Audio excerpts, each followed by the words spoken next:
What is the best posh small family car? Is it the recently revised Mercedes A-Class, the Audi A3, the BMW 1 Series, or the Volkswagen Golf? It's a case of the best or nothing, Vorsprung durch Technik, the ultimate driving machine, and Das Auto going head to head. When it comes to company tagline, poor old Volkswagen aren't winning. Hopefully they can do better in the rest of the test. Let's do it. Buy, sell, Car wow. Let's start this video by talking about cold, hard cash. These are the starting prices of each of these cars.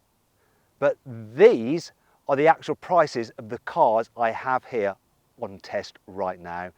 And these are the savings you can get across these model ranges on average through CarWow right now. And to make sure you're paying a fair price for your next car, click on the pop-out banner up there or follow the link in the description below to go to CarWow. You can now also sell your current car through CarWow as well as buy your next car. All you have to do is upload some photos of your car, give a brief description, then dealers all across the country will bid on your car. Then you just pick the highest offer. They'll come to your house, take the car away and put the money into your account. It's easy. If you want to do any of that at a later date, just simply Google "Help me CarWow" and we will help you change your car. I think the Mercedes has the most attractive looking face out of these four cars, and recently they've updated it to make it a bit more aggressive thanks to this redesigned lower bumper and LED headlights which are a bit sharper. They've even made the grille larger as well, and they've gone to town on the Mercedes branding. So you've got a three-pointed star there, another one there, and loads of them in the grille. Just in case you forgot, it's a Mercedes. From the side profile, if you look at that, it sort of reminds me of a shark, an oceanic white tip to be precise. Yeah, I've been watching too much David Attenborough. Moving down the side, they haven't tried to do too much. It's just elegant, it's smooth, it's clean. It works. Round the back though, maybe they could have tried a bit harder because it's just a touch generic for my liking. They're the big problem I have. Yet again, CarWow Sticker Truth will reveal these are some hideous fake exhaust pipes. I think Mercedes started the fake exhaust pipe craze and they're not giving up on it. Such a shame. If I'm brutally honest, one of the main reasons people buy these four cars is for the badge on their grille or bonnet. Yes, you pay a premium, but they have to also look premium. And the Audi does. You know, it's got a massive grille, but it sort of works. Sharp headlights. I really like the design down the side with the creases and stuff. Really, really nice. But here at the back, there is something I just cannot forgive, and I'll need the CarWow Sticker Truth to reveal the lies that Audi is telling. Look, fake exhaust pipes. Massive exhaust pipes like you'd expect on one of their RS models, but no. What a joke. I don't need the CarWow Sticker Truth for the BMW because it has a real exhaust pipe. This diffuser and that vent are fake though, but let's just move on down the side. I think it's generally an all right looking car. Doesn't look quite as nicely proportioned, or the creases down the side don't work or look as muscular as on the Audi. And at the front, while its grille is smaller, it doesn't look quite as nice. It's not as bad when it's blacked out like this because you don't notice it so much, but there's something slightly awkward looking about it, isn't there? The Volkswagen Golf also has fake exhaust pipes-ish. This design treatment here, it's sort of hinting at them. It's not as bad though as the Audi or the Mercedes, and really this car has the best rear end as far as I'm concerned. Love the creases, love the square squattiness of it. Down the side, similar story. It's very much a Golf, but there's something just expensive feeling about the way you have these creases in the body panels. And then you get to the front of the car, and this is where Volkswagen totally dropped the ball. It's like they left the styling model next to the radiator and it melted at the front. Something droopy and sorry looking about it. Also looks like it's got a monobrow. Kind of reminds me of Bert from Sesame Street, you see?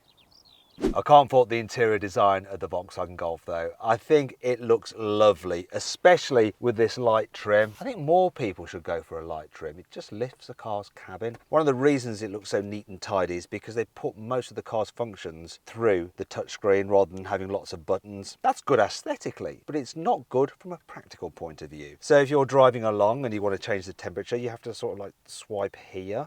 Same with the volume control, and if you want to access the fan speed, first press climate there. Climate! Climate! Climate! There we go. And then you can change the fan speed. Faffage. And that brings me on to the infotainment system itself. It's okay, but a little bit laggy at times and can get a bit confusing. I need to turn that off. So climate off. Moving on to the digital driver's display, that's actually pretty nice. Plenty of information, lots of different views which you can cycle through using the buttons on the steering wheel. Which brings me on to the quality feeling here. Everything that you touch regularly feels very plush and expensive. It's only things lower down that start to feel a little bit cheaper, but nothing feels flimsy. It's quite nice. Bizarrely, the interior of the Audi doesn't feel quite as well made as the Golf.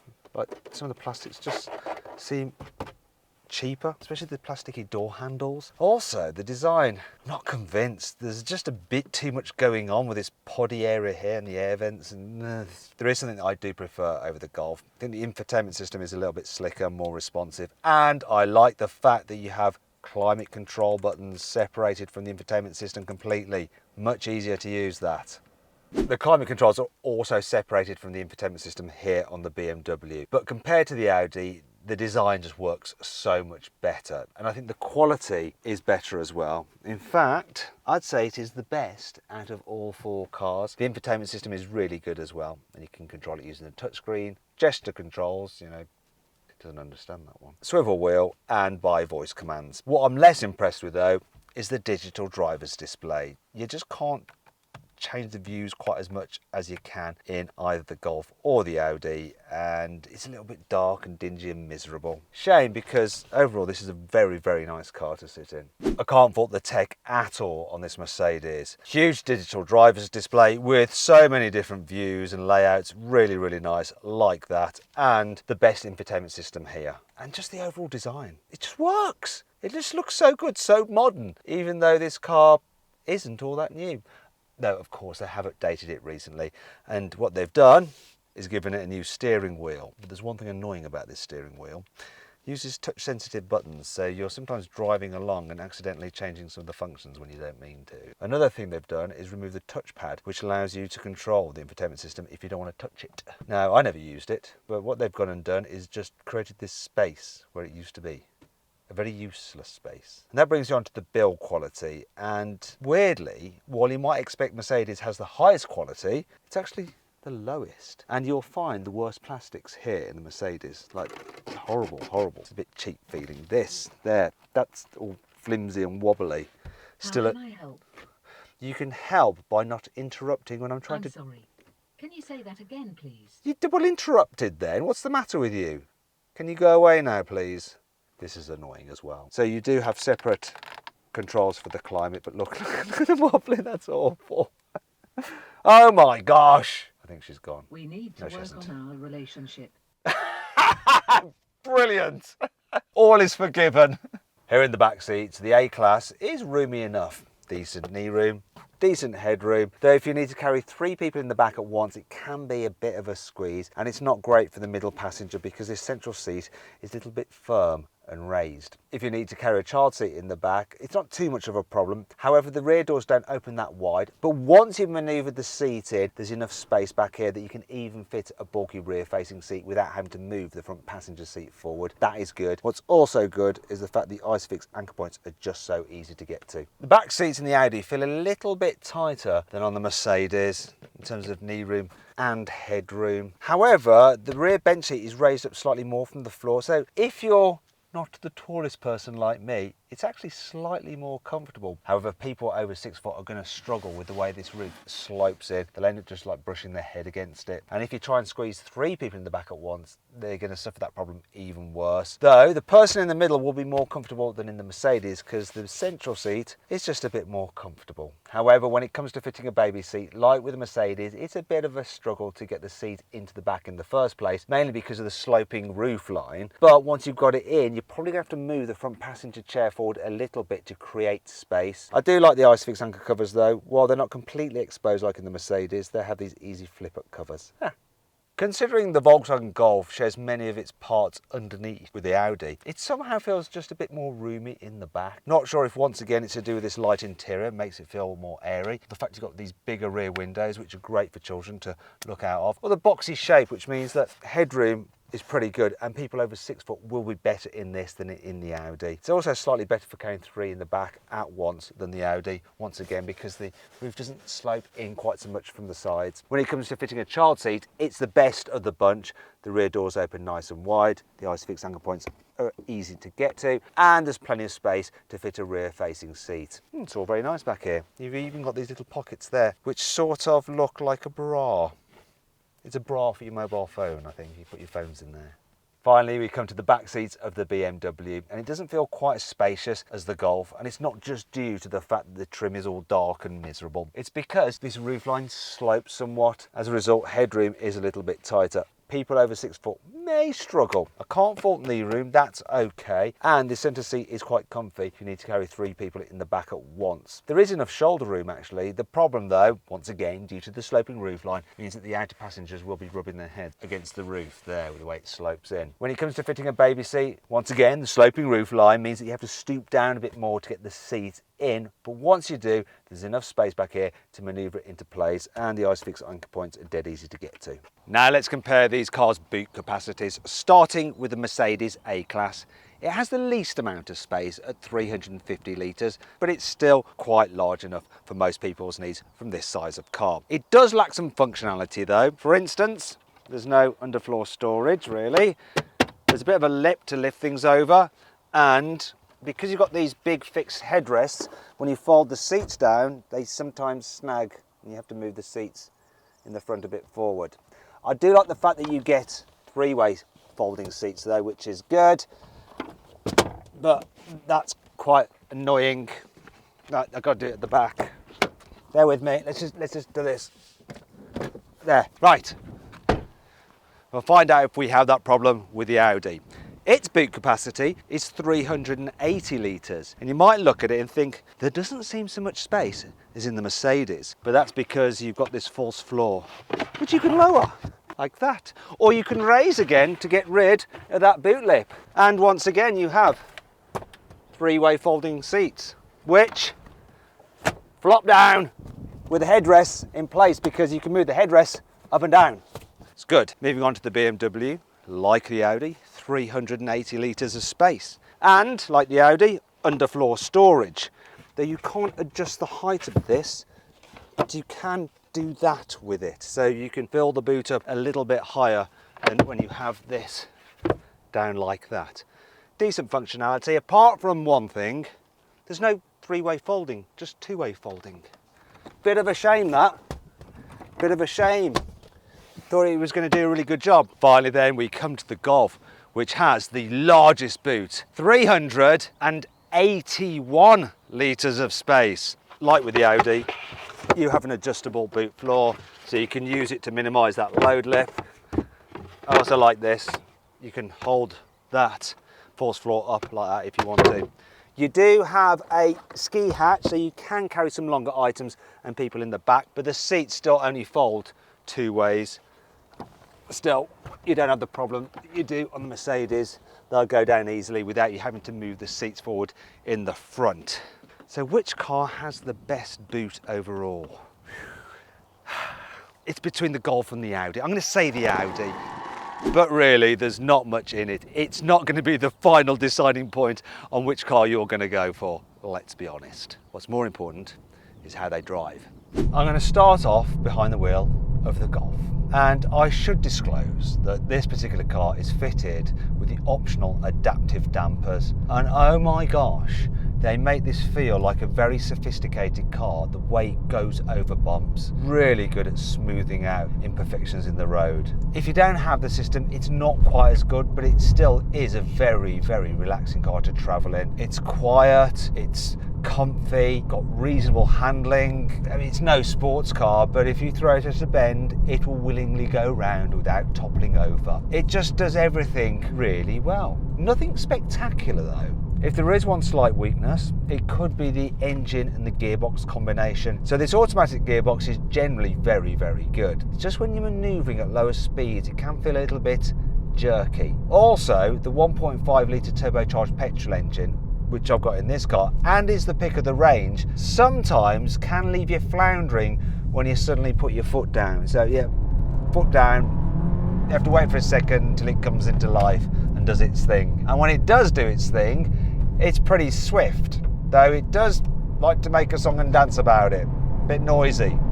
The rest of the car is quiet though when you're cruising along. Very, very impressive. So too is the economy.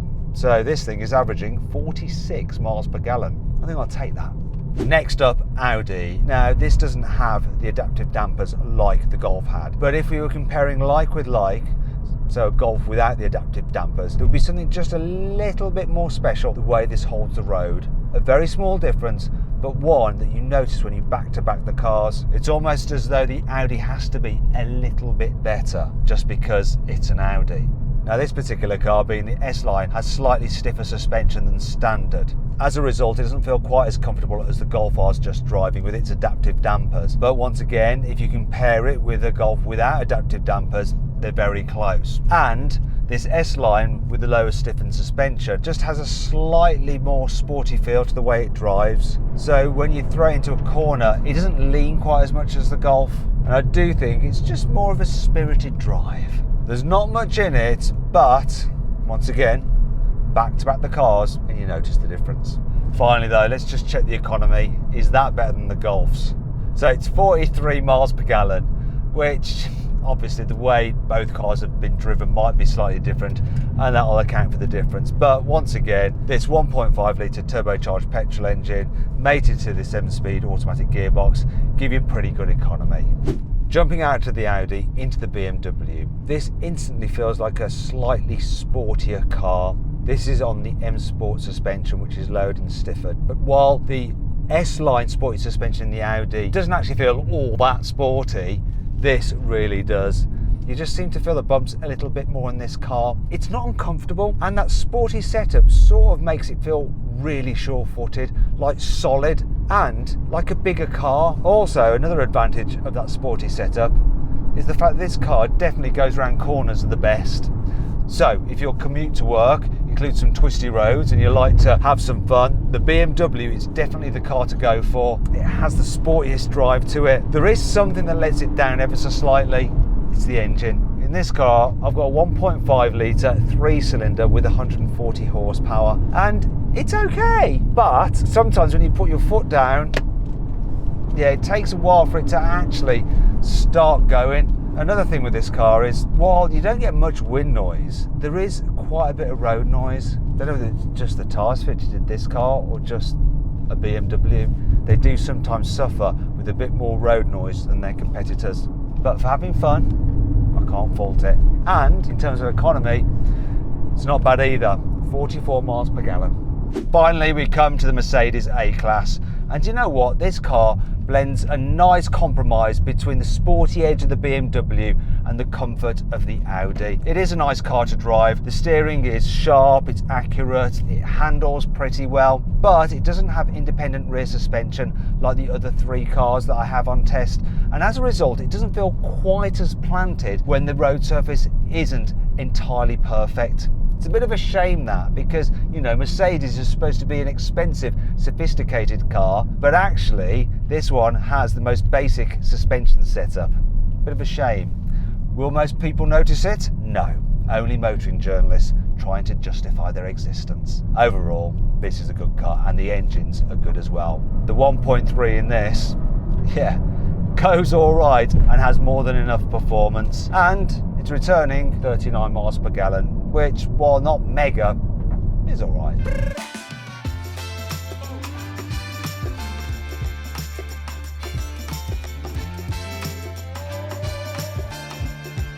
So then, what's my final verdict? Which car is the best out of these 4? They're so closely matched that really any of them could have won. If you're buying one, just go for the one that you either get the best deal on or you like the look of most. For me though, which one is it? Well, I don't think it's the BMW, and it's not quite the Audi either. It's between the Golf and the Mercedes. And for me, the Mercedes just edges it as an all-round package, as a posh, small family hatchback that is good to live with and makes you feel good about yourself. And that's why it wins this test. Anyway, I hope you all enjoyed the video. If you did, give it a like. Let me know if you agree with my verdict in the comments below by voting in the pinned comment as to which of these 4 cars you'd rather have. If you click on those windows there, you can watch some more videos, and click on that box there to go to Carwow to change your car. Not only can you check out the latest offers on a wide range of new cars, you can sell your current car through Carwow by having dealers all across the country bid on it. Thanks for watching.